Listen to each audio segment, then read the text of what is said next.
Bienvenidos a La mente y sus cicatrices. Soy Pablo de Lorenzo, psicólogo experto en trauma y acoso. Hoy tenemos el último episodio de esta temporada numerada, que no quita que siga habiendo contenido en el canal, del cual podréis disfrutar durante esta temporada, sobre todo en agosto, que ya os lo explicaré en otro audio posterior a este. Hoy vamos a hablar del trastorno paranoide de la personalidad y también de los trastornos de la personalidad, gracias a Maider González de Artaza, que es psicóloga sanitaria y profesora de la UNIR, también tutora de prácticas de la UNIR, y bueno, agradecer que la UNIR, la Universidad Internacional de La Rioja, haya cedido sus conocimientos para este episodio. La verdad que creo que es un episodio muy chulo, que os va a gustar y que creo que viene al dedo como cierre de temporada. Así que vamos a ello y hasta luego. Bienvenidos a la entrevista. Estamos con Maider González de Artaza. Muy buenas, Maider. Hola, buenas Bueno, Pablo. la primera pregunta que quería hacerte y la que suelo hacer de forma habitual es ¿quién es y qué trayectoria tiene Maider González de Artaza?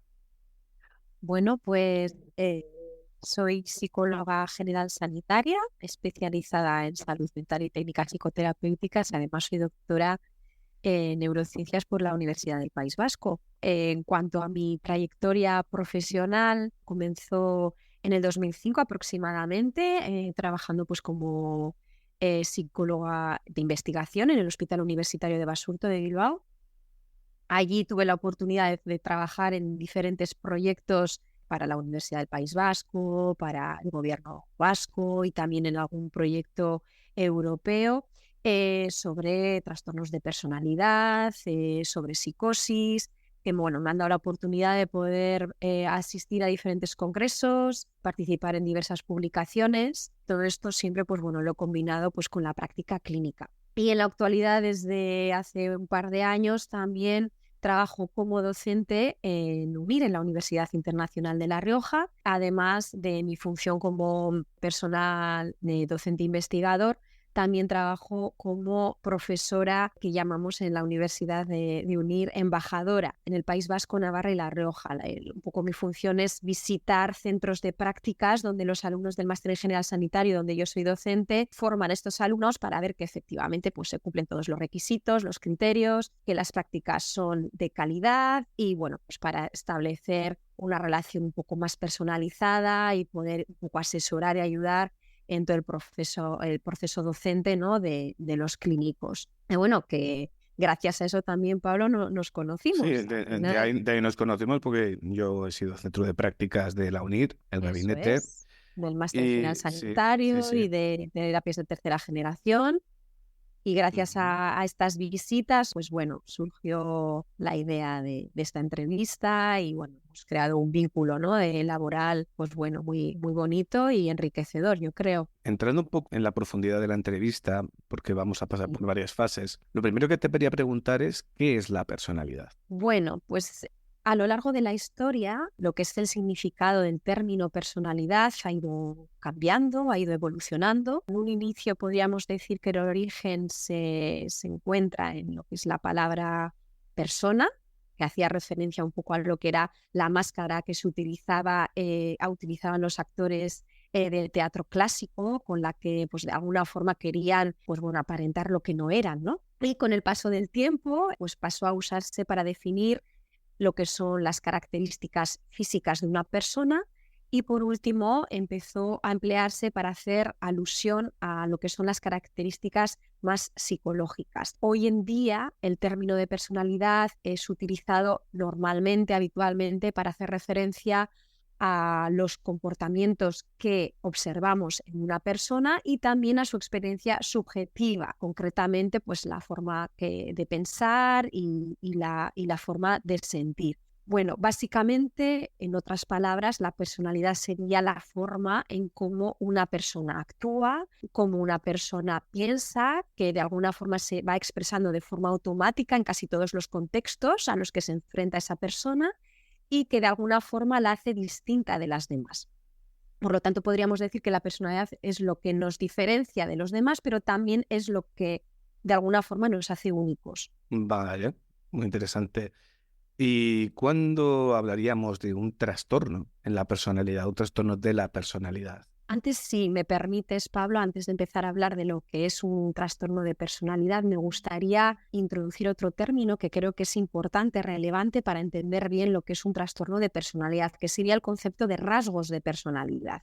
Los rasgos de personalidad serían patrones que caracterizan a una persona a la hora de pensar, a la hora de percibir, de reaccionar, de relacionarse con los demás, incluso con uno mismo, que se utilizan en diferentes contextos, en un amplio rango de situaciones personales y sociales, y que se manifiestan de una forma relativamente estable y duradera a lo largo del tiempo. Y bueno, en este punto me gustaría destacar que los rasgos de personalidad no son necesariamente malos, pero el problema viene cuando los rasgos o patrones de personalidad son inflexibles, son desadaptativos y de alguna forma causan un malestar significativo a la persona que lo sufre y de alguna forma termina interfiriendo en sus relaciones personales, sus amigos, su familia, etcétera, etcétera. Esto por un lado, ¿no? Para poder entender un poquito lo que son rasgos de personalidad antes de introducir lo que sería un trastorno de la personalidad.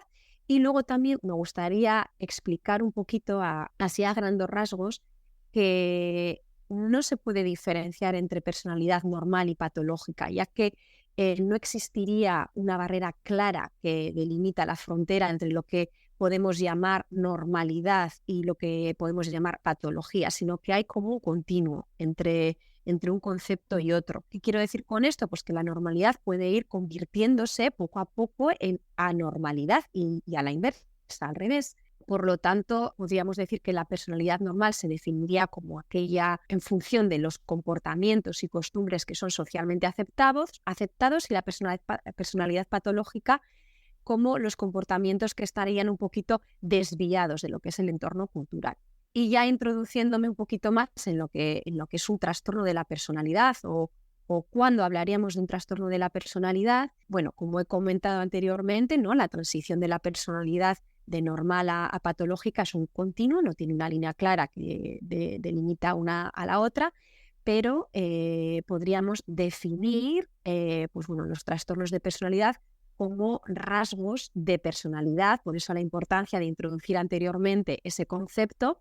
Serían rasgos de personalidad o patrones fijos, permanentes, estables a lo largo del tiempo en diversas situaciones. Suelen ser patrones repetitivos y lo que hace esta repetición de estos repertorios un poco que podríamos decir patológicos de la conducta, que se repiten muchas veces como un círculo vicioso, hacen pues que, bueno, que se comporten siempre de la misma manera, provocan pues bueno, muchas situaciones muy incómodas a su alrededor, les impide mejorar en su día a día, esto les causa muchísimos problemas y les crea una sensación de fracaso. Además, estos patrones son también inflexibles, tienen una gran inflexibilidad para adaptarse, son personas muy rígidas, que utilizan siempre la misma estrategia una y otra vez, no aprenden de los errores, a pesar de que ellos vean que estos patrones de conducta tan rígidos les provocan muchísimas dificultades, mucho estrés y les hace sentirse vulnerables, siguen utilizando estas conductas y que les cuesta muchísimo adaptarse. También pues, son patrones que normalmente suelen ser inapropiados, suelen ser muy desadaptativos y pues bueno, les crean muchos problemas emocionales, muchos problemas de estrés y bueno, hace que su funcionamiento social sea muy limitado y con muchísimos problemas. Y les hace también de alguna forma irse apartando un poco de las expectativas que la cultura o la sociedad espera de ellos, ¿no? De una persona aparentemente, que podríamos decir, normal. Todo esto que acabo de comentar, pues bueno, les causa muchísimo sufrimiento emocional, muchísimos problemas en áreas como en su área familiar, de pareja, a nivel laboral, social. Y bueno, básicamente podríamos decir que los trastornos de personalidad en general serían trastornos que las personas que lo padecen no son conscientes de sus patrones de conducta y de los pensamientos que tienen, que son maladaptativos, y de alguna forma no son conscientes tampoco de que esta forma que tienen de reaccionar ante diferentes sucesos de su vida o de comportarse, ellos son de alguna forma los culpables de ese sufrimiento, esas dificultades que les va generando en su día a día. Yo lo que había oído, una definición que me gustó mucho, no sé de qué autor es, ni nada por el estilo, que un trastorno de personalidad sería una forma de ser y de estar en el mundo que causa dolor a uno mismo y a su entorno, o a uno mismo o a su entorno, porque al final hay gente que sufre los trastornos de la personalidad él solo o ella sola, y hay gente que no sufre nada, pero sufre su entorno, básicamente. Así es. Luego, más adelante, si empezamos un poco a profundizar en los tipos de trastornos de personalidad, porque hay 3 grupos muy, muy diferenciados, dependiendo del grupo, el sufrimiento será mayor o menor. De hecho, hay un grupo concreto que pasaremos a hablar posteriormente, en el que el sufrimiento que provocan a los demás es terrible, es enorme, es muy llamativo. Entonces, bueno, en general podríamos decir que los trastornos de personalidad, pues bueno, no tienen conciencia de enfermedad, ¿no? Si la tienen es muy parcial y esto les provoca muchísimos problemas. De hecho, pues bueno, el hecho de que pidan ayuda y acudan a consulta y vayan a terapia, pues en muchas ocasiones, dependiendo del tipo de trastorno de personalidad, pues bueno, las opciones son muy reducidas, ¿no? Ya, tiene fama de ser un poco complicados a veces de manejar. Son muy complicados. Sí, un poco a grosso modo, a modo de visita rápida, ¿qué trastornos de la personalidad podemos encontrar? Por lo menos a nivel ya definido en el manual diagnóstico estadístico de trastornos mentales. Existen pues 2 sistemas de clasificación principales hoy en día que utilizamos profesionales de la psicología, que sería el DSM-5 y el CIE-11. En el DSM-5 los divide los trastornos de personalidad en 3 grupos más importantes. Estaría el grupo A, que serían, que llamamos, pues bueno, los excéntricos, que bueno, se corresponderían con aquellas personas que despiertan una sensación de rareza o de excentricidad cuando se les conoce o cuando se les trata en consulta. Dentro de este grupo se incluirían los trastornos de personalidad paranoide, esquizoide y esquizotípico.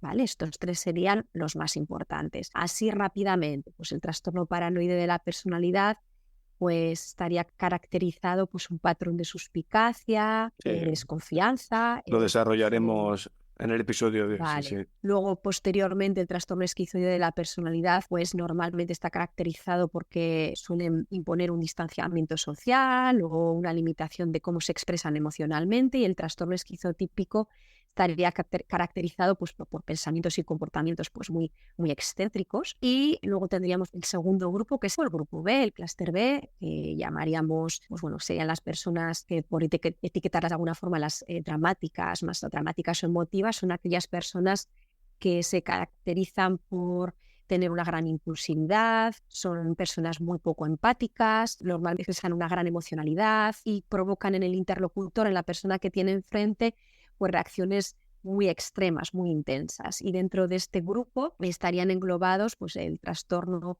antisocial de la personalidad, el trastorno límite, el trastorno histriónico y, por último, el trastorno narcisista de la personalidad. ¿Vale? Estos serían los 4 grupos.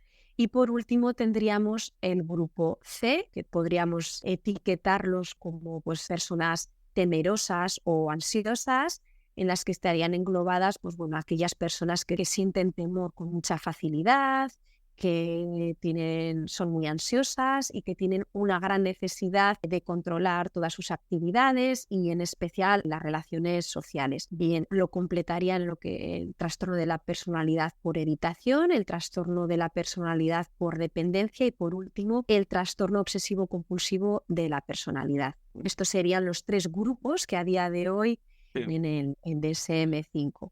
Sí, es muy interesante los clústeres, como llaman los americanos a los grupos que podemos llamar aquí. Y bueno, la entrevista, aunque tiene un importante bagaje sobre qué es la personalidad y sobre los trastornos de la personalidad, la entrevista en sí es sobre todo sobre el trastorno de personalidad paranoide. ¿Qué haría falta para que una persona pueda ser diagnosticado o diagnosticada de este trastorno de personalidad?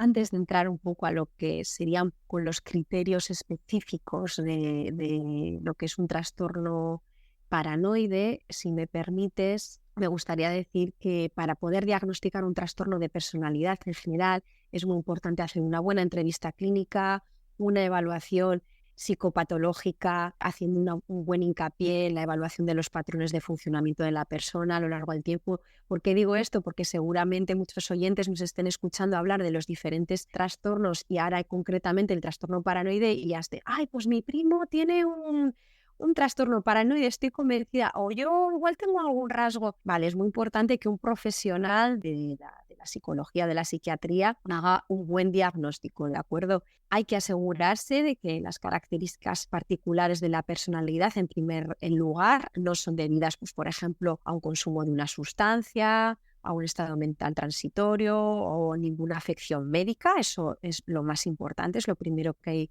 que descartar. Pero bueno, sí que es cierto que tenemos a nuestra disposición un manual con todos los criterios diagnósticos en el que el primero y más importante sería las personas que sufren un trastorno de personalidad paranoide, serían personas desconfiadas, con una suspicacia muy intensa frente a los demás y de que de alguna manera interpretarían siempre de forma malévola las intenciones de los otros, ¿vale? Esto sería lo más relevante. Normalmente esta desconfianza y esta suspicacia estaría presente en diferentes ámbitos de su vida, como pueden ser el ámbito laboral, familiar, social, y hay diferentes criterios que tendrían que cumplirse, por lo menos 4 o más de los que ahora voy a comentar. Por ejemplo, el primero sería, suelen sospechar sin ninguna base concreta de que los demás pues de alguna forma intentan engañarlos, de alguna forma pues se van a aprovechar de ellos. También un segundo criterio sería, por ejemplo, una preocupación de ser dañados por los otros, lo que les provoca de alguna forma no tener confianza en sus amigos, en todas las relaciones que tienen, las relaciones de pareja. Esta preocupación que tiene con respecto a la lealtad de las personas que le rodean le provoca muchísimos problemas en su día a día y incluso de sufrimiento. Luego, otro tercer criterio importante sería que tendrían poca disposición a confiar en los demás por estos miedos, por pensar que siempre se les va a hacer daño, que todo el mundo está en su contra. Siempre van a hacer una lectura de alguna forma buscando aspectos amenazadores o malignos, cualquier comentario inocente que le pueda hacer un amigo, su pareja o un familiar. Siempre van a ver cualquier conducta o incluso de ayuda, la van a ver como algo negativo. Siempre van a estar pensando que quieren algo a cambio o que le quieren hacer daño de alguna forma. También se caracterizan por ser muy rencorosos. No olvidan ningún desaire, no olvidan ningún comentario que para ellos ha sido pues, doloroso o cualquier acontecimiento que le haya podido ocurrir, por ejemplo, a nivel laboral, si no la ascienden o algún compañero le hace alguna crítica constructiva, pues bueno, ese rencor va a ser muy, muy persistente. Y también, pues bueno, suelen tener reacciones muy desproporcionadas, suelen de alguna forma reaccionar de forma muy explosiva, con grandes enfados, incluso un poco vinculándolo con el criterio anterior del rencor, ¿no? Suelen contraatacar, ¿no? de alguna manera. Y por último, pues bueno, suelen ser personas que en lo que es las relaciones de pareja suelen tener muchos problemas de confianza en el otro, suele haber siempre sospechas sin ningún tipo de justificación sobre aspectos como la fidelidad y bueno, suele haber problemas muy, muy serios al respecto en todo lo que tiene que ver con la pareja. ¿Y qué formas de sentir y de relacionarse tienen estas personas? Así un poco a grandes rasgos, cómo se sienten, cómo tienen sus relaciones. Obviamente ya hemos visto que desde cierta distancia y con un escudo tremendo, pero si nos puedes agregar algún detalle más para entender mejor a estas personas, te lo agradecería. Yo definiría a estas personas que viven con una constante sensación de ansiedad y de temor. de temor a que les engañen, de temor a que les hagan daño. Viven en una continua desconfianza, de sospecha hacia los demás. De alguna forma esto hace que se terminen distanciando de los demás por miedo a ese daño que piensa que le van a hacer. Esto hace también de alguna forma que eviten determinadas situaciones sociales, determinadas situaciones laborales, y hay incluso personas con trastorno paranoide de la personalidad que terminan aislándose por completo. Además, pues como son personas que suelen interpretar pues bueno, cualquier comentario inocente o cualquier acción o conducta de los otros pues como ataques personales hacia su persona, pues bueno, esto les hace muchas veces, pues bueno, tener reacciones desproporcionadas, actuar siempre a la defensiva. Son personas a las que provoca mucha tensión en los otros, porque en cualquier conversación neutral, sin ningún afán de atacarle ni de hacerle daño, siempre van a estar pensando que está siendo agresivo con Siempre él. van a reaccionar a la defensiva buscando dobles fondos, ¿no? O dobles sentidos. Eso es, continuamente. Y sin ninguna base infundada, o sea, sin ningún tipo de razón y de explicación. Entonces, bueno, esto les provoca muchísimos conflictos interpersonales, muchísimos problemas en el entorno laboral, en su familia. Y como decía anteriormente, experimentan un alto nivel de estrés, un alto nivel de ansiedad y bueno, y están continuamente preocupados por su seguridad, que parece sorprendente, pero siempre están pensando que algo les va a pasar, alguien les va a hacer daño. Entonces, bueno, esa es su manera de interactuar en la vida con los otros. Y bueno, sí, yo creo que esto sería lo que más caracterizaría a una persona con un trastorno paranoide de la personalidad. Y diríamos que tiene una forma de ver el mundo distinta a la población normal, por decirlo de alguna manera, o no afectada por este trastorno. Pues sí, desde la paranoia, del temor y desde la ansiedad y desde el miedo a todo, ¿no? Así se crean sus vínculos afectivos con los otros, con sus parejas, con su familia, sus entornos laborales, siempre desde la competición, desde la desconfianza, desde la ansiedad, el estrés, siempre están como esperando a ver por dónde les va a llegar el próximo ataque. Entonces, viven en una situación de alerta continua, es constante. Y bueno, esto es una pregunta un poco técnica, pero ¿en qué se diferenciaría un trastorno de la personalidad paranoide de un trastorno psicótico delirante? Bien, lo primero de todo, yo creo que es importante definir un poco lo que es un trastorno delirante, ¿no? El trastorno delirante se caracteriza por delirios, es decir, creencias falsas que estas personas sostienen firmemente y que persisten al menos durante un mes. ¿Vale? Es decir, el trastorno delirante sería un trastorno psicótico, antiguamente se le llamaba psicosis paranoide, y pues bueno, esto yo creo que sería pues un poquito para introducir, ¿no? esta parte. Pero, por ejemplo, el trastorno paranoide se diferenciaría habitualmente del trastorno delirante por la ausencia de ideas delirantes concretas, es decir, ideas fijas. El trastorno delirante que se caracteriza un poco por lo que son los delirios, que son creencias falsas firmemente sostenidas durante al menos un mes, ¿vale? El trastorno delirante es un trastorno psicótico, es lo más característico, yo creo que es lo más relevante. No sé si he comentado también que anteriormente se utilizaba el término de psicosis paranoide, ¿vale? Para hacer referencia a este trastorno. ¿Qué más aspectos? Pues bueno, igual sería interesante también comentar, ¿no? Lo que es un delirio o no, no sé, ¿tú cómo lo ves, Pablo? Sí, si quieres podemos hablar de lo que es un delirio y por qué las personas con un trastorno paranoide no tienen ese delirio que definiría ese trastorno Por eso, psicótico. por ejemplo, en un trastorno delirante, pues bueno, las alucinaciones sí existen, pero no son importantes y están relacionadas con el tema delirante. Por ejemplo, un delirio sería una persona puede pensar, por ejemplo, que sus vecinos la espían, ¿no? Entonces, de alguna forma, esta persona argumentará que comentan sobre ella en las escaleras, pues que están hablando de ella, que usan incluso prismáticos para ver desde sus ventanas y espiarla, que toda la comunidad de vecinos de alguna forma pues está confabulada pues para descubrir un poco cuál es su vida, qué hace en su casa. Pues bueno, eso sería un delirio. En el trastorno paranoide de la personalidad sí podría haber algún síntoma psicótico, como pueden ser un delirio, pero serían breves, muy breves en el tiempo, ¿de acuerdo?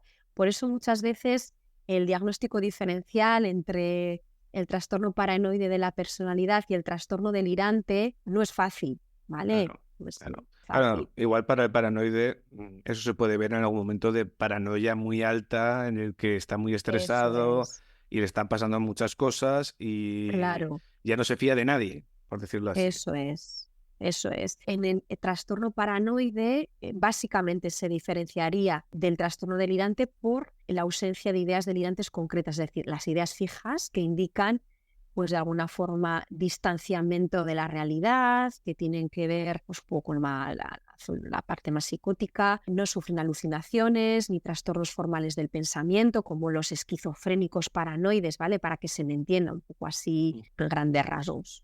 Vale. ¿Y cómo podemos mejorar la convivencia en relación con estos perfiles? Hablamos del trastorno de la personalidad paranoide. ¿Cómo convivir con una persona así? Bueno, es cierto que el apoyo de un familiar o de una pareja es importantísima, ¿vale? Para una persona con trastorno de personalidad. No existe un manual que pueda explicar cómo comportarse ante ellos, ¿vale? No es una tarea fácil, eso es importante decirlo. Requiere de una gran capacidad de adaptación, de flexibilidad, de mucho cariño, Ya. porque son personas muy complejas, muy rígidas, muy inflexibles y que generan muchísimo sufrimiento a su entorno. Entonces, muchas de estas personas pueden ser encantadoras, pueden ser adorables, pueden ser queridas en muchos ámbitos de su vida, en muchos contextos. Y esto puede hacer que muchas personas que le conocen o algunas de ellas incluso se animen a ayudarles y a apoyarles. Pero claro, es necesaria una relación de mucha confianza, sobre todo en el caso del trastorno de personalidad que nos ocupa hoy. Tiene que haber una relación de confianza con esa persona muy estrecha, conocerla muy bien, para de alguna forma también poder prever qué situaciones pueden desencadenar una crisis, porque es muy frecuente en ellos, como siempre son tan susceptibles y siempre están pensando que se les va a hacer daño con lo que se les está diciendo o haciendo, es para pues, atacarles de alguna forma. Pues bueno, es muy complejo. Entonces, bueno, se puede decir que muchas de estas parejas o padres o amigos de alguna forma son capaces de compensar sus dificultades de adaptación. Aprenden a manejarlos, ¿no? Eso es, aprenden a Sí. manejarlos, se convierten en muchos casos a ser una figura, son como una figura clave en su vida, ¿vale? De un apoyo súper importante. Y porque, bueno, hay que tener muy en cuenta que estas personas muchas veces no entienden lo que está pasando a su alrededor. O sea, ellos solo ven que tienen muchos problemas en el trabajo, con su pareja, con su familia, con sus amigos, pero no entienden por qué. Porque ellos son estupendos y lo hacen todo bien. Entonces, bueno, yo creo que en este caso muchas veces cuando les surge un problema, pues una depresión, una crisis de ansiedad, importante es cuando se sienten la necesidad de pedir ayuda, no por el trastorno en sí que ellos tienen, Sino por el sino por dolor secundario. eso es, un dolor Claro, secundario que claro. provocan en otros o en sí mismos, y entonces ahí sí que en terapia se les puede ayudar mucho, pues para, pues bueno, ayudarles a aprender pues estrategias de afrontamiento, un poco a trabajar un poco esa flexibilidad, ¿no? Mental y conductual también, y bueno, también para ayudarles de alguna forma a afrontar diferentes situaciones de una forma un poco más adaptativa, ¿no? Y no sobrecargar tanto a su entorno, claro, que al Claro, final son las personas que están claro, claro. acompañando y sufriendo de este trastorno.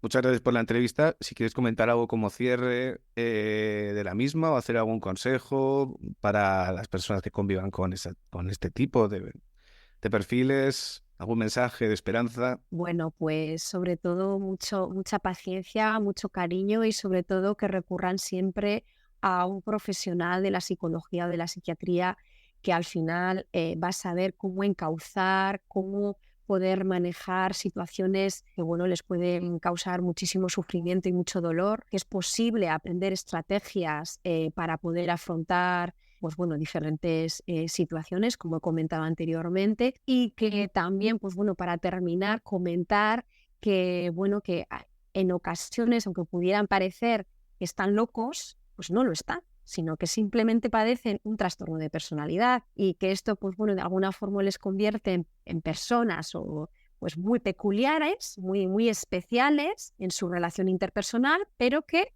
pues que no están locos. Bueno, ahora que me acabo de acordar, quería preguntarte si conoces algún personaje histórico que haya tenido esta problemática o que haya trascendido su fama por principalmente este tipo de problemática. Pues mira, más que de personajes históricos, sí que te podría hablar de algunos personajes del cine o de alguna serie que todos hemos visto seguramente, para hacernos una idea de, pues bueno, de algunas de estas características o de estos rasgos de personalidad. Por ejemplo, a los que son amantes de los cómics del mundo Marvel, ¿no? El villano de Marvel, el Duende Verde, ¿no? Que siempre está, pues bueno, buscando un enemigo donde no lo hay, que es suspicaz, que siempre está sospechando de todo, que siempre está dispuesto a vengarse de todos los que le rodean. Pues ese sería, yo creo que un ejemplo estupendo para entender el criterio de suspicacia y de sospecha que caracteriza a este trastorno de personalidad. Otro personaje famoso, conocido del mundo de la literatura o también del mundo del cine ya, sería, por ejemplo, la reina de corazones de Alicia en el País de las Maravillas. Bueno, pues esta reina, que está basada un poco en el naipe de la baraja francesa, pues bueno, es una reina, una monarca que tiene muy mal carácter y que siempre termina condenando a la gente con la pena de muerte a la menor ofensa. Entonces, pues bueno, como os comentaba anteriormente, pues este trastorno se caracteriza por ser personas que fácilmente se sienten ofendidas y, bueno, interpretarán malévolamente cualquier comentario y, bueno, terminan, pues bueno, con reacciones desproporcionadas y ataques de cólera bastante espectaculares. Luego, una película que a mí me gusta mucho, que representa mucho igual un poco lo que sería todo pues sí, representa yo creo muy bien el trastorno paranoide, sería la película de Te doy mis ojos. Es una película española de Itziar Boyain. Sí, sale también Luis Tosar. Eso es, Tosar, que ganó un Goya a mejor interpretación. No, es que es una buena película porque al final se ve que la persona sufre con su paranoia, sufre con sus Sí, sufre todo su entorno, venganzas, evidentemente. entre comillas, sus equilibrios de cuentas, por decirlo así, mentales que vive. Es una película muy buena, creo que sigue estando en Netflix, Te doy mis ojos, si no, buscadlo por otras vías, pero es una película muy recomendable. Sobre maltrato en pareja, violencia de género. Eso es. Muy interesante. Ahí se ve muy bien representado eso, en lo que es el tema de la desconfianza, ¿no? En la pareja. Pues se ve una pareja, Pilar y Antonio, es una pareja que lleva 9 años casados y que, bueno, pues se ve, por ejemplo, en una escena pues que ella va a trabajar, porque trabaja en un museo de guía y dando explicaciones sobre los cuadros, y él malinterpreta todo lo que ella hace, cree que todo esto en contra de él, construye una fantasía de que ella le está siendo infiel y, bueno, pues duda de su fidelidad. Entonces se ve ahí muy bien representado este aspecto. ¿Y en algún personaje real histórico? Pues mira, en la literatura, he dicho, hay artículos que se han escrito mucho sobre Hitler, pero no hay criterios que sigan la misma línea. Hay autores que hablan más de una psicosis, que sería más un trastorno psicótico, y otros de un trastorno de la personalidad paranoide. Entonces, no se termina de definir muy bien, pero bueno, sería un ejemplo. Muchísimas gracias por este episodio tan interesante a nivel técnico y muy agradable de escuchar. Sinceramente, seguro que nuestros oyentes han aprendido un montón de cosas que les podrían sonar, pero ahora saben un montón más. Bueno, espero que más adelante podamos tener más colaboraciones de cara a la segunda temporada con otros trastornos de la personalidad, explicarlos un poquito. Darte las gracias, Maider. A ti, Muchísimas Pablo. gracias. Gracias a ti por invitarme y también gracias a UNIR por darme esta oportunidad. Así que nada, espero que podamos volver a colaborar próximamente en otro capítulo interesantísimo de la psicología.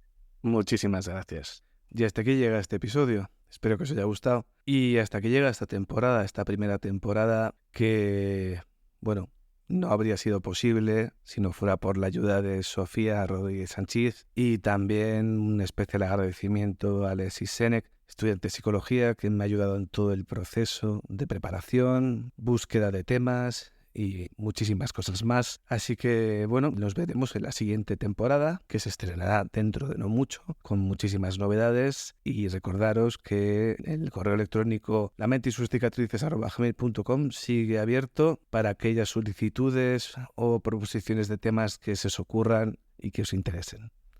Hasta aquí llega la entrevista de hoy y nos vemos en la próxima temporada.